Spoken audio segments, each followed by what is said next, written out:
ನಾನು ಶ್ರೀನಿವಾಸ, ಒಂದು ಬ್ಯಾಂಕಿನಲ್ಲಿ ಮ್ಯಾನೇಜರ್ ಆಗಿ ಕೆಲಸ ಮಾಡ್ತಾ ಇದ್ದೀನಿ.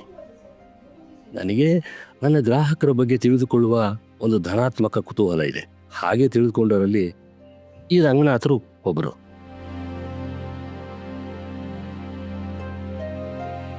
ಮೇಡಮ್, ಲೋನ್ ಬೇಕು ಅಂತ ಹೇಳಿದ್ದೆ. ಮ್ಯಾನೇಜರ್ ಇದ್ದಾರೆ ನೋಡಿ ಸರ್, ಮಾತಾಡಿ. Thank you madam. ಸರ್, ಓ ರಂಗನಾಥ್ರೆ, ಬನ್ನಿ ಬನ್ನಿ ಕೂತ್ಕೊಳ್ಳಿ. ಸರ್ ನನ್ನ ಹೆಸರು ನಿಮಗೆ ಗೊತ್ತಾ? ಹಾಂ, ನಿಮ್ಮ ಹಾಗೆ ನಮ್ಮದು ಬಿಸ್ನೆಸ್ ಅಲ್ವಾ ರಂಗನಾಥ್ರೆ? ನಮ್ಮ ಕಸ್ಟಮರ್ ಬಗ್ಗೆ ನಾವು ತಿಳ್ಕೊಂಡಿರ್ಬೇಕಲ್ವಾ? ಸರಿ, ಏನು ವಿಷಯ ಹೇಳಿ. ಸರ್, ಒಂದು 10 ಲಕ್ಷ ಲೋನ್ ಬೇಕಿತ್ತು. ರಂಗನಾಥರದು ಚನ್ನಪಟ್ಟಣದ ಬೊಂಬೆಗಳ ವ್ಯವಹಾರ. ಅವರ ವ್ಯವಹಾರವೂ ಚೆನ್ನಾಗೇ ಇತ್ತು. ಆಶೆ ಕಡ್ಬ. ಆದರೂ ಸಾಲ ಕೊಡೋದು ಅಂದಮೇಲೆ ಫಾರ್ಮಾಲಿಟಿ ಅಂತೂ ನಿಭಾಯಿಸಲೇಬೇಕಲ್ವೇ?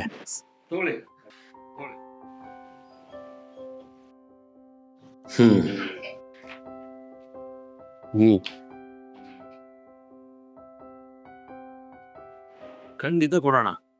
ನಮ್ದು ನಿಮ್ಮಂಥ ಕಸ್ಟಮರೇ ಬೇಕು. ಆದರೆ ನನಗೆ ಹೊಸ್ದಾಗಿ ಬಂದಿರೋದ್ರಿಂದ ಒಂದು ಸಲ ನಿಮ್ಮ ಬಿಸ್ನೆಸ್ ಎಸ್ಟಾಬ್ಲಿಷ್ಮೆಂಟು ಅಂದರೆ ನಿಮ್ಮ ಅಂಗಡಿ ನೋಡಬೇಕಾಗತ್ತೆ. ಅದಕ್ಕೇನಂತೆ ಸರ್, ನೀವು ಯಾವ ಬೇಕಾದ್ರೂ ಬಂದು ನೋಡ್ಬೋದು.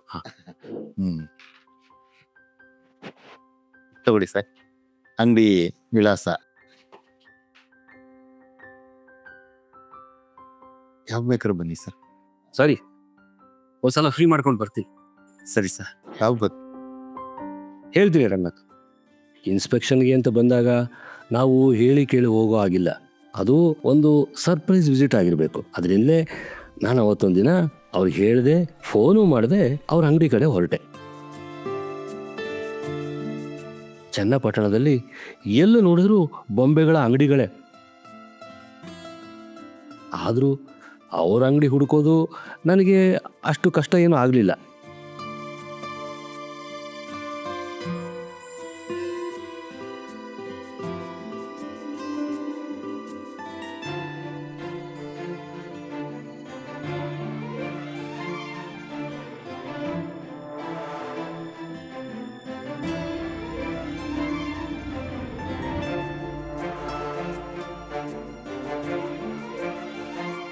ನಾನು ರಂಗನಾಥರಿಗೂ ಹೇಳಿದೆ, ಒಬ್ಬ ಗ್ರಾಹಕನಾಗೆ ಅವ್ರ ಅಂಗಡಿ ಒಳಗಡೆ ಹೋಗಿ ಅವ್ರ ಅಂಗಡಿಯ ಗಾತ್ರ ಹಾಗೂ ಮೌಲ್ಯಗಳ ಮಾಪನ ಮಾಡೋದಕ್ಕೆ ಶುರು ಮಾಡಿದೆ. ರಂಗನಾಥರ ಅಂಗಡಿಲಿ ಕಾಲಿಡೋಕ್ಕೂ ಜಾಗ ಇದ್ದಷ್ಟು ಸರಕು ತುಂಬಿತ್ತು. ನಾನು ಮೌಲ್ಯಮಾಪನ ಮಾಡ್ತಾ ಇದ್ದರೂ ಆ ಬೊಂಬೆಗಳ ಸೌಂದರ್ಯಕ್ಕೆ ಮಾರು ಹೋಗದೆ ಇರೋಕ್ಕಾಗಲಿಲ್ಲ. ಆ ಮೂರ್ತಿಗಳ ಕೆತ್ತನೆಲಿ ಕುಸರಿ ಕೆಲಸ ನನಗೆ ಅಚ್ಚರಿ ಆಗಿದ್ದಂತೂ ಕಟು ಸತ್ಯ.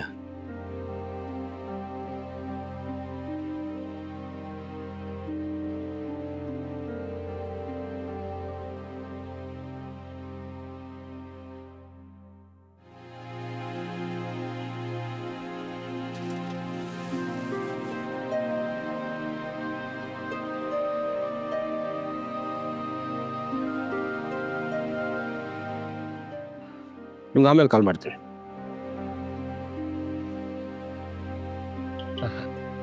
Super super.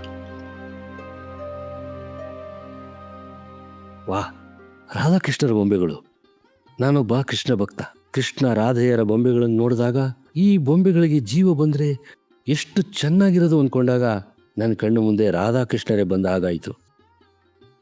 ಶಿಲ್ಪಿಯೂ ಅರ್ಧ ಬ್ರಹ್ಮನೇ. ಜೀವ ತುಂಬ ಸಾಧ್ಯತೆ ಇದ್ದಿದ್ರೆ ಇವರು ಆ ಬ್ರಹ್ಮನಿಗೇನೂ ಕಡಿಮೆ ಇರಲಿಲ್ಲ. ಅದೇ, ನಮಗೆ ಜೀವ ತುಂಬ ಸಾಮರ್ಥ್ಯ ಇಲ್ವಿಲ್ಲ ಸರ್. ಓ, ನಾನೇನೋ ಪ್ರಕಟವಾಗಿ ಹೇಳಿದ್ನ ರಂಗನಾಥ್ರೆ? ಇಲ್ಲ ಸರ್, ಆದರೆ ನಾವು ಕಸವ್ರ ಮನಸ್ಸನ್ನು ಓದ್ಕೊಂಡಿರ್ಬೇಕಲ್ವಾ. ನೀವು ಅಂಗಡಿ ಬಂದಿದ್ದು ತುಂಬ ಸಂತೋಷ. ರಂಗನಾಥ್ರೆ, ಅಂಗಡಿ ಮಾತ್ರ ಸೂಪರ್, ಎಕ್ಸ್ಟ್ರಾಡಿನರಿ. ಇಡೀ ಪೂರ್ತಿ ಅಂಗಡಿ ನೋಡಿ ಸರ್. ಸರ್, ಇದೆಲ್ಲ ಮರದಿಂದನೇ ಮಾಡೋದು, ಹಾಲೆ ಮರ ಅಂತ ಅಂದ್ಬಿಟ್ಟು. ರಂಗನಾಥರು ಹೇಗೆ ಬೇಕಾದ್ರೂ ಅವರ ಬೊಂಬೆಗಳ ಬಗ್ಗೆ ಮಾತಾಡುವಾಗ ಅವರ ಮುಖಭಾವದಲ್ಲಿ, ಅವರ ಮಾತಿನಲ್ಲಿ ತಾಯಿ ಅಂತ ಮಮತೆ ಕಾಣ್ತಾ ಇತ್ತು. ಬೊಂಬೆಗಳೆಲ್ಲ ನಮಗೆ ಮಕ್ಕಳಿದ್ದಾಗೆ ಸರ್.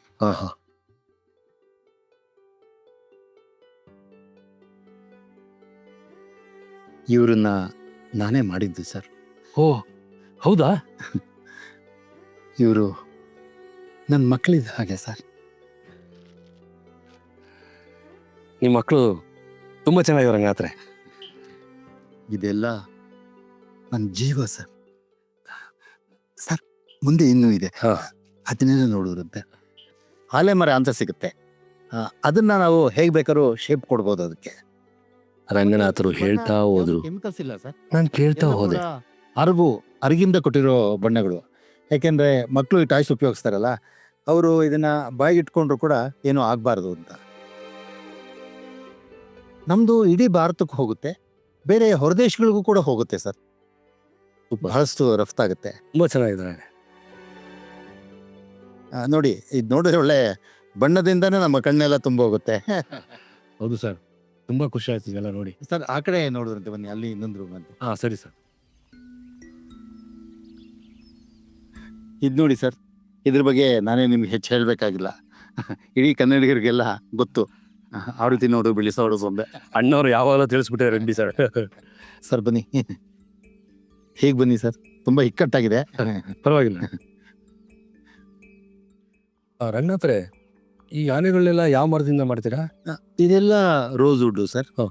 ನಾವು ಇದಕ್ಕೆಲ್ಲ ಉಪಯೋಗಿಸೋದು ರೋಸ್ ವುಡ್ಡು, ಆಮೇಲೆ ಶಿವಾನಿ ವುಡ್ಡು, ಆಮೇಲೆ ಟೀಕ್ ವುಡ್ಡು. ಈ 3 ವುಡ್ಡು ನಾವು ಹೇಳ್ದಂಗೆ ಕೇಳುತ್ತವೆ, ನಾವು ಆಡಿಸ್ದಂಗೆ ಆಡುತ್ತವೆ ಸರ್. ಎಲ್ಲ ಚೆನ್ನಾಗಿದೆ. ಜಕಣಾಚಾರ್ಯ ಕೈಯಲ್ಲಿ ಕಲ್ಲು ಮೇಣದಂತಾಗ್ತಾ ಇತ್ತಂತೆ, ಇವ್ರ ಕೈಯಲ್ಲಿ ಮರದ ತುಂಡು ಮೇಣದಂತಾಗುತ್ತೆ ಅನ್ಸುತ್ತೆ. ಇದು ಇದಾಡೋದ್ರಿಂದ ಮಕ್ಕಳಿಗೆ ಅವರ ಕೌಂಟಿಂಗು ಭಾಳ ಚೆನ್ನಾಗಿ ಬರುತ್ತೆ ಸರ್. ಅದು ಎಸ್, ಹಳೆ ಕಾಲದಲ್ಲಿ ನಮ್ಮ ಅಜ್ಜಿ ತಾತ ಎಲ್ಲ ನೋಡ್ತಿದ್ರು. ಹೌದು ಸರ್, ಹೌದು. ಈಗಿನ ಮಕ್ಕಳೇ ಅದೆಲ್ಲ ಬಿಟ್ಟಿದ್ದಾರೆ. ಇದು ನೋಡಿ, ಸ್ನೇಕ್ ಅಂಡ್ ಲ್ಯಾಡರ್, ಇದು ಕೂಡ ನಾವು ವುಡ್ಡಲ್ಲಿ ಮಾಡಿದ್ದೀವಿ. ಇದು ಬಹಳ ಸೇಲ್ ಆಗುತ್ತೆ ಸರ್. ಇತ್ತೀಚಿನ ಮಕ್ಕಳಂತೂ ತುಂಬ ಇನ್ನು ತೊಗೊಂಡೋಗಿ ಆಡ್ತಾ ಇರ್ತಾರೆ. ಒಂಥರ ಇತ್ತೀಚೆಗೆ ಏನಾಗ್ತಾ ಇದೆ ಅಂದರೆ, ನಮಗೆ ಹೊಸದಕ್ಕಿಂತ ಹಳೆ ಕಾಲದ ಏನೇನಿದೆ ಎಲ್ಲ ಆ ಥರದ್ದು ಬೇಕು ಅಂತ ಒಳಗಡೆ ಕೇಳ್ತಾರೆ. ಹಾಗಾಗಿ ನಾವು ಈ ಕುಟಾಣಿ ಕೂಡ ನಾನು ಸಾಲ ಮಂಜೂರಾತಿ ಮಾಡೋ ನಿರ್ಧಾರ ಮಾಡಿ ಆಗಿತ್ತು. ಇದೆ ಸರ್ ಇದಕ್ಕೆಲ್ಲ. ಮುಂದಿನದೆಲ್ಲ ಜಸ್ಟ್ ಫಾರ್ಮಾಲಿಟೀಸ್ ಅಷ್ಟೇ. ದೇವಿ ವಿಗ್ರಹ ಅದೆಲ್ಲ ಶಿವಾನಿ ವುಡ್ಡೆ ಮಾಡಿ.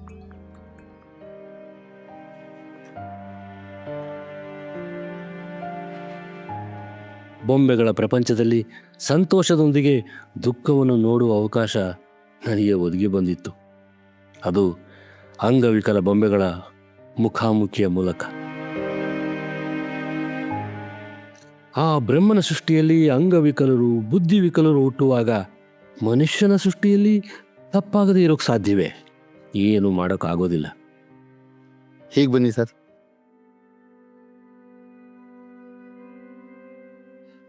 ಸರ್ ಕೂತ್ಕೊಳ್ಳಿ. ನೋಡೋದಿಲ್ಲ ಸರ್, ಇಷ್ಟಿದೆ. ನಿಮ್ಮ ಲೋನ್ ಅಮೌಂಟ್ಗೆ ಬೇಕಾದಷ್ಟು ಆಯಿತು. ರಂಗನಾಥರೇ, ನೀವು ಎಷ್ಟು ವರ್ಷದಿಂದ ಈ ಬಿಸ್ನೆಸ್ಸಲ್ಲಿದ್ದೀರಿ? ಸರ್ ನನಗೀಗ 61 ವರ್ಷ. ನನಗೆ 21 ವರ್ಷ ಆಗಿದ್ದಾಗ ಇದನ್ನು ಪ್ರಾರಂಭ ಮಾಡಿದೆ. ಅಂದರೆ ಸುಮಾರು 40 ವರ್ಷದಿಂದ ಇದ್ದೀನಿ. ಓಹೋ,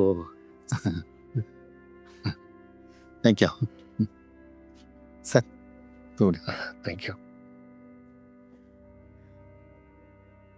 ಈ ಕಪ್ನಲ್ಲೂ ಇವರ ಕಲಾ ನೈಪುಣ್ಯತೆ ಕಾಣಿಸ್ತಿದೆ ನೋಡಿ.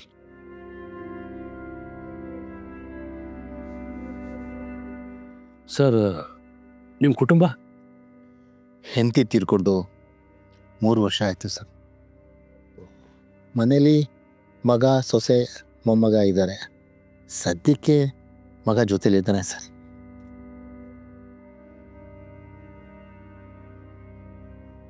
ಸರ್, ನನಗೆ ಲೋನ್ ಸಿಗುತ್ತೆ ಅಲ್ವಾ? ಖಂಡಿತ ಸಿಗುತ್ತೆ. ನಾಳೆ ಬ್ಯಾಂಕ್ ಕಡೆ ಬನ್ನಿ.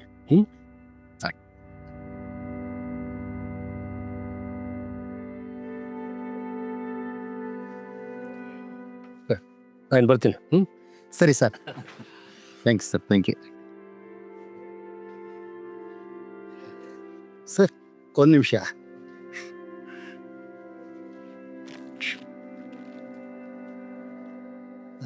ಸರಿ, ತಗೋಬೇಕು. ರಂಗನಾಥ್ರೆ, ಇವೆಲ್ಲ ಯಾಕೆ ಫಾರ್ಮಾಲಿಟೀಸು? ಬಂದ ಅತಿಥಿಗಳಿಗೆ ಗಿಫ್ಟ್ ಕೊಡೋದು ನಮ್ಮ ಸಂಪ್ರದಾಯ, ದಯವಿಟ್ಟು ಸ್ವೀಕರಿಸ್ಬೇಕು. ನಾನು ಟೀ ಕಪ್ ನೋಡಿ ಮೆಚ್ಚಿಕೊಂಡಿದ್ದು ನಿಮ್ಮ ಸಂತೋಷ ರಂಗನಾಥರಿಗೆ ಅರ್ಥವಾಯ್ತು ಅನ್ಸುತ್ತೆ. ಬರ್ತೀವಿ ಸರ್. ಆಯ್ತು ಸರ್. ಅದೊಂದು ತೃಪ್ತಿದಾಯಕ ಭೇಟಿಯಾಗಿತ್ತು. ಒಂದು 6 ತಿಂಗಳ ನಂತರ ರಂಗನಾಥರು ಮತ್ತೆ ನನ್ನನ್ನು ಭೇಟಿಯಾಗೋದಕ್ಕೆ ಬ್ಯಾಂಕಿಗೆ ಬಂದರು. ಓ ರಂಗನಾಥ್ರೆ, ಬನ್ನಿ ಬನ್ನಿ, ಕೂತ್ಕೊಳ್ಳಿ. ಏನು ವಿಶೇಷ ಸರ್, ಏನಪ್ಪ ಸ್ವೀಟ್ ಎಲ್ಲ ತಂದ್ಬಿಟ್ಟಿದ್ದೀರಾ? ವಿಷಯ ಇದೆ ಸರ್. ಯಾರ್ದೋ ಮದುವೆ ಕಾರ್ಡು. ಓ, ರಂಗನಾಥರು ಮತ್ತೆ ಮದುವೆ ಆಗಿದ್ದಾರೆ. ರಂಗನಾಥನ್ ಸಾಕ್ಷಿಯಾಗಿ ಸಣ್ಣದಾಗಿ ಮದುವೆ ಆದೆ. ನೀವು ತುಂಬ ಆಪ್ತರು ಅಂತ ಅನ್ನಿಸ್ತು. ನಿಮಗೆ ವಿಷಯ ತಿಳಿಸಿ ಸಿಹಿ ಕೊಟ್ಟೋಗೋಣ ಅಂತ ಬಂದೆ. ನನಗೆ ಯಾಕೋ ಅವರ ವ್ಯಕ್ತಿತ್ವಕ್ಕೆ, ಅವರ ಈ ಮದುವೆ ನಿರ್ಧಾರಕ್ಕೆ ತಾಳೆ ಹಾಕೋಕೆ ಆಗ್ತಾ ಇರಲಿಲ್ಲ. ಈ ವಯಸ್ಸಿನಲ್ಲಿ ಈ ಮುತ್ಕಂಗೆ ಯಾಕೆ ಈ ಶೋಕಿ ಅಂತ ಅನ್ಕೊಂಡಿರ್ಬೋದಲ್ಲ ಸರ್. ಓಹೋ, ಹಾಗೇನಿಲ್ಲ. ಆದರೆ ಕುತೂಹಲ ಅಂತೂ ಖಂಡಿತ ಇದೆ. ನೋಡಿ, ಈಗ ನನ್ನ ಸಮಯ ಬ್ಯಾಂಕಿಂಗ್ ಕೆಲಸಕ್ಕೆ ಮೀಸಲು. ಈ ವಿಷಯದ ಬಗ್ಗೆ ಮತ್ತೆಲ್ಲರೂ ಭೇಟಿಯಾಗಿ ಮಾತಾಡೋಣ. ಖಂಡಿತ ಸರ್. ಸರ್ ಬರ್ತೀನಿ ಸರ್. ಆಯ್ತು. Thank you.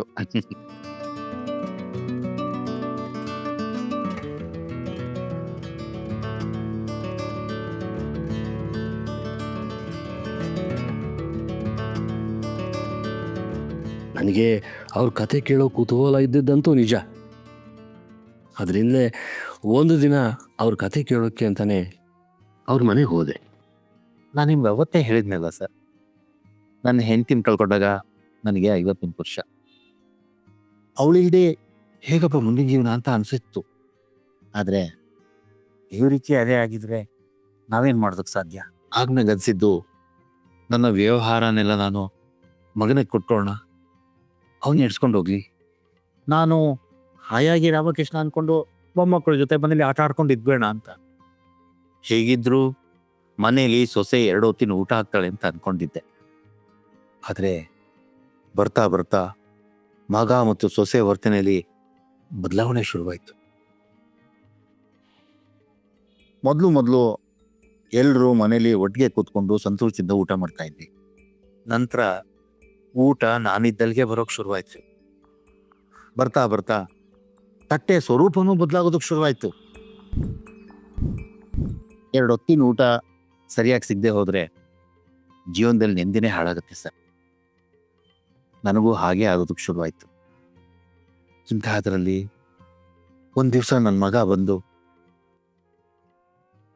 ಅಪ್ಪ, ಏನು ಮಗ ಹೇಳು. ನಿಮ್ಮ ಗೊಂಬೆಗಳ ವ್ಯಾಪಾರದಲ್ಲಿ ನನ್ಗೆ ಅಷ್ಟು ಇಂಟ್ರೆಸ್ಟ್ ಬರ್ತಾ ಇಲ್ಲ.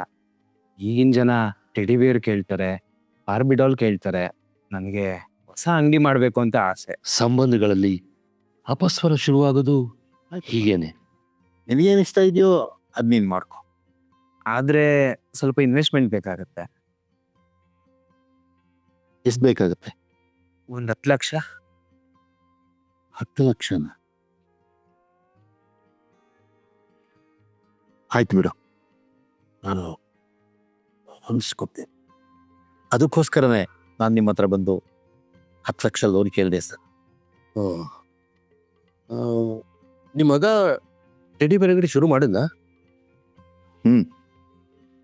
ಶುರು ಮಾಡ್ದೆ ಸರ್. ಅದು ನನ್ನ ಅಂಗಡಿ ಎದುರುಗಡೆ. ಈಗ ಅವನ ಅಂಗಡಿಲೇ ಹೆಚ್ಚು ವ್ಯಾಪಾರ ಆಗುತ್ತೆ ಸರ್. ಜಗತ್ತೇ ಹಾಗಾಗೋಗಿದೆ ಬಿಡಿ ರಂಗತ್ರೆ. ಮಗನ ಬಗ್ಗೆ ಹೇಳುವಾಗ ರಂಗನಾಥರ ಧ್ವನಿಲಿ ಒಂದು ನೋವು ಸ್ಪಷ್ಟವಾಗಿ ಕಾಣಿಸ್ತಾ ಇತ್ತು. ಅದು ಅಷ್ಟಕ್ಕೆ ನಿಲ್ಲಿಲ್ಲ ಸರ್. ಅಂದ್ರೆ ಕೆಲವು ದಿನಗಳ ನಂತರ ಮತ್ತೆ ನನ್ನ ಮಗ ಬಂದು, ಅಪ್ಪ, ಏನು ಹೇಳಪ್ಪ? ನಿಮ್ಮ ಸೊಸೆ ಹೇಳ್ತಿದ್ದಾಳೆ, ಈ ಮನೆ ತುಂಬಾ ಹಳೇದಾಯ್ತು, ಇದನ್ನ ಮಾರಿ ಹೊಸ ಮನೆಗೆ ಹೋಗೋಣ ಅಂತ. ನನಗೂ ಹಾಗೆ ಅನಿಸ್ತಿದೆ. ಒಂದು ಕೆಲಸ ಮಾಡೋಣ, ಈ ಮನೆ ಮಾರ್ಬಿಡೋಣವಾ? ಬಂದ ದುಡ್ಡಲ್ಲಿ ಹೊಸ ಮನೆ ಕಟ್ಕೋಬಹುದು. ಪಾಪ ರಂಗನಾಥರು. ನನ್ನ ಸೊಸೆ ಅಂತ ಯಾಕೋ ಹೇಳ್ತೀಯ? ನಿನ್ನ ಹೆಂಡತಿ ಅಂತ ಹೇಳು.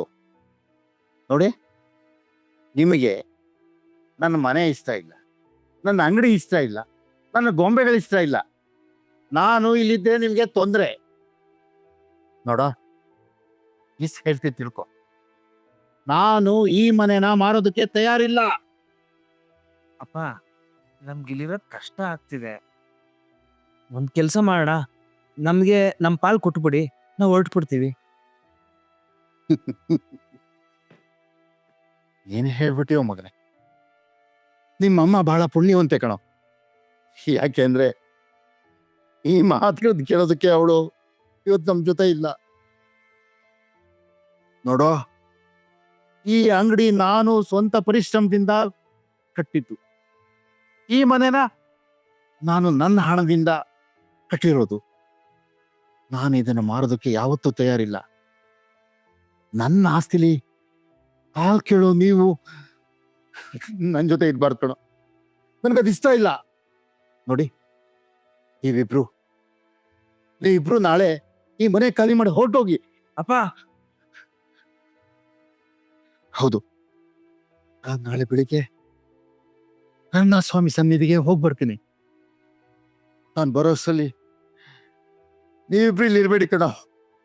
ನೀವಿಬ್ರು ಇಲ್ಲಿ ಇರ್ಬೇಡಿ, ಹೊರಟೋಗಿ. ತುಂಬ ಸರಿಯಾದ ನಿರ್ಧಾರ. ಇದೇ ಕಾರಣಕ್ಕೆ ರಂಗನಾಥರ ಈ ಕಥೆಯನ್ನ ನಾನು ಕೇಳಿದ್ದು, ನಿಮ್ಗೂ ಹೇಳಿದ್ದು ಸಾರ್ಥಕ ಅಂತ ನನ್ನ ಭಾವನೆ. ಆದ್ರೆ ಮೊಮ್ಮಕ್ಕಳನ್ನ ಬಿಟ್ಟಿರೋದು ನಂಗೆ ತುಂಬಾ ಕಷ್ಟ ಆಯ್ತು. ಜೊತೆಗೆ ಒಂಟಿತನನೂ ಕಾಡೋದಕ್ಕೆ ಶುರುವಾಯ್ತು. ಅಷ್ಟರಲ್ಲಿ ನನ್ನ ಮಗ ಮುದುಕ ಎಷ್ಟು ವರ್ಷ ಬದುಕಿರ್ತಾರೆ, ಹೇಗಿದ್ರು ಅವ್ನು ಸತ್ಮೇಲೆ ಆ ಮನೆ ಆಸ್ತಿ ಎಲ್ಲ ನಮ್ಗೆ ತಾನೇ ಸೇರೋದು ಅಂತ ಊರಲ್ಲೆಲ್ಲ ಹೇಳ್ಕೊಂಡು ಬರ್ತಾ ಇದ್ರಂತೆ ಸರ್. ಇದನ್ ಕೇಳಿ ನನಗಂತೂ ತುಂಬಾ ಬೇಜಾರಾಯ್ತು. ಅದಕ್ಕೆ ನಾನು ಮತ್ತೆ ಮದುವೆ ಮಾಡ್ಕೋಬೇಕು ಅಂತ ನಿರ್ಧಾರ ಮಾಡಿತ್ತು. ಹುಟ್ಟಿಸಿ ಬೆಳೆಸಿದ ತಂದೆ ತಾಯಿಗಳ ಸಾವು ಬಯಸೋ ಮಕ್ಕಳ ಬಗ್ಗೆ ತಂದೆ ತಾಯಿಗಳಿಗೆ ಏನನ್ನಿಸ್ಬೇಡ, ನೀವೇ ಹೇಳಿ. ಈ ವಯಸ್ಸಿನಲ್ಲಿ ಹೆಣ್ಣು ಸಿಗೋದು ಸ್ವಲ್ಪ ಕಷ್ಟನೇ ಅಲ್ವಾ ಸರ್.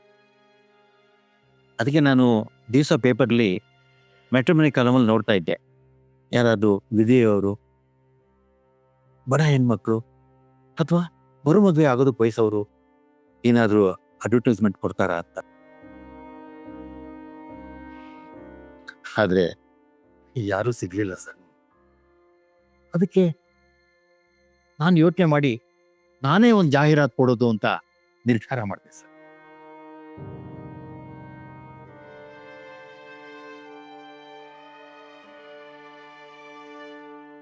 ಈ ಜಾಹೀರಾತು ನೋಡಿದ ಕೆಲವು ದಿನಗಳಲ್ಲೇ 45 ವರ್ಷದ ಒಬ್ಬ ಮಹಿಳೆ ನನ್ನನ್ನ ಸಂಪರ್ಕಿಸಿ.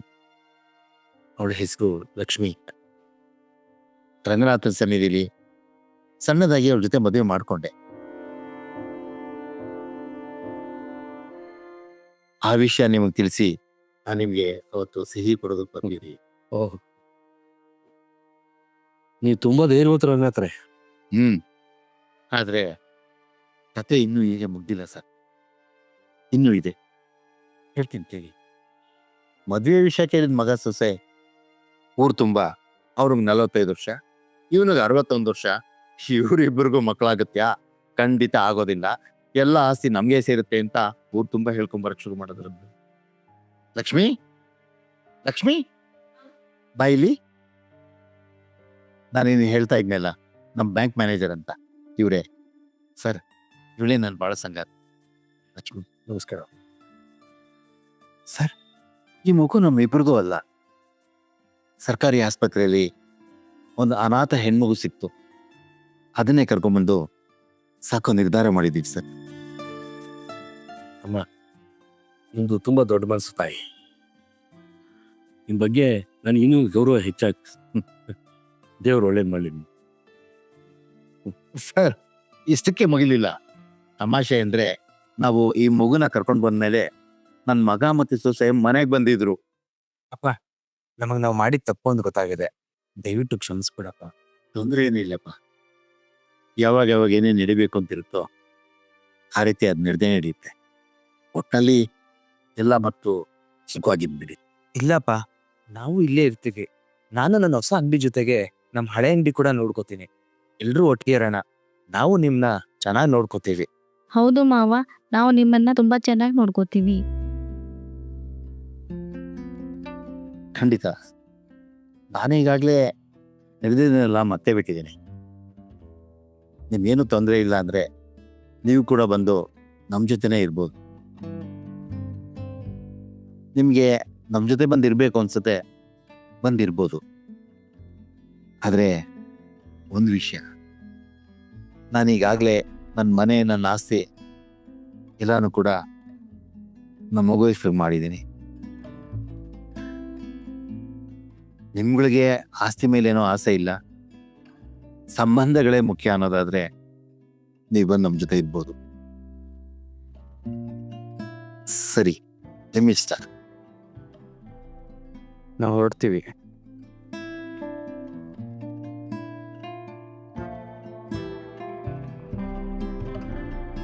ಅಷ್ಟೇ. ಒಳ್ಳೆ ನಿರ್ಧಾರ ರಂಗಪ್ರೈ. ನಮ್ಮ ತಂದೆ ಹೇಳ್ತಾ ಇದ್ರು, ಯಾರಾದರೂ ಕೆರೆನಲ್ಲೋ ನದಿನಲ್ಲೋ ಮುಳುಗ್ತಾ ಇದ್ರೆ ಅವ್ರ ಪ್ರಾಣ ಉಳಿಸೋದಕ್ಕೋಸ್ಕರ ಹಿಂದೆ ಮುಂದೆ ನೋಡದೆ ನೀರಿಗೆ ಜಿಗಿಬಾರ್ದು, ನೀವು ಅವ್ರ ಜೊತೆ ಮುಳುಗೋ ಸಾಧ್ಯತೆ ಹೆಚ್ಚಿರುತ್ತೆ ಅಂತ. ನೀವು ನೆಲದಲ್ಲಿ ಗಟ್ಟಿಯಾಗಿ ನಿಂತು ಒಂದು ಹಗ್ಗವನ್ನು ಎಸೆದು ಅವ್ರ ಪ್ರಾಣ ಉಳಿಸೋ ಪ್ರಯತ್ನ ಮಾಡಬೇಕು ಅಂತ. ಇದ್ರ ನೀತಿ ಏನ್ ಗೊತ್ತಾ? ಗಟ್ಟಿ ನೆಲ, ನಮ್ಮ ನೆಲನ ನಾವು ಗಟ್ಟಿ ಮಾಡ್ಕೊಳ್ಳೋದು ಮುಖ್ಯ ಅಲ್ವಾ? ಹೌದು ಸರ್, ಹೌದು.